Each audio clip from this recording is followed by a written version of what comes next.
আজকে আবার অনেক দিন পর আলমারিতে হামলা দিচ্ছি।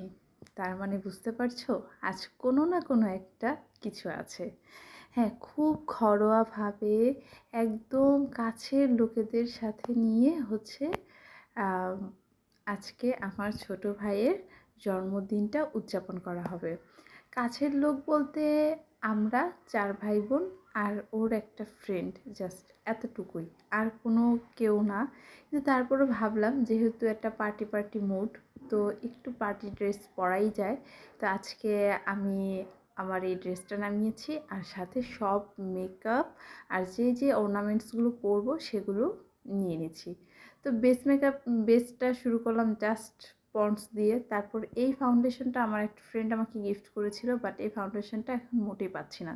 তারপর স্টে মেড, এইটাই শেডটা আমার খুবই ভালো যায়। আর এই খুবই কম দামি নর্মাল একটা সেটিং স্প্রে, এই যে আমার পুরো মেকআপ লুকটা দেখো। আর এই ফাউন্ডেশনটা এত ভালো কোথায় পাবো, যদি তোমাদের কারো জানা থাকে তাহলে অবশ্যই আমাকে কমেন্টসে জানিও। আমি দেখাতে চাচ্ছিলাম যে আমার ড্রেসটা পুরো দেখা যাচ্ছে কিনা। তারপর বাসায় চলে আসলাম।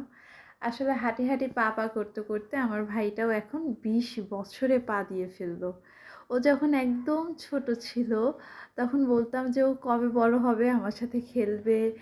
আহ, জিনিসগুলো সত্যি খুব ইমোশনাল ছিল। যখন আস্তে আস্তে করে বড় হলো, আমাদের খুনসুটি, ওর জন্মদিনের দিনও আমাদের খুনসুটিটা হয়েছিল শুধু হচ্ছে কেক খাওয়াটা নিয়ে। আসলেই ওর বেড়ে ওঠা, ওর বড় হওয়াটা একদম আমার চোখের সামনেই তো হয়েছিল।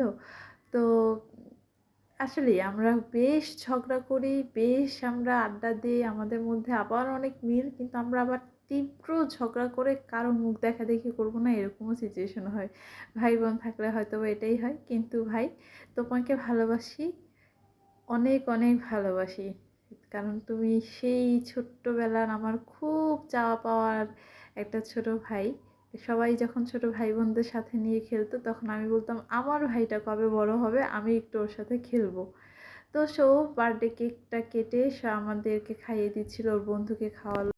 আমাদের 4 তলার একটা আপু আছে, ওনাকে খাইয়ে দিল। তারপর আমিও খেয়েছিলাম। বেশ ভালো লাগে এরকম ঘরোয়া প্রোগ্রামগুলোতে যদি একটু টিপটপ করে যাওয়া হয়।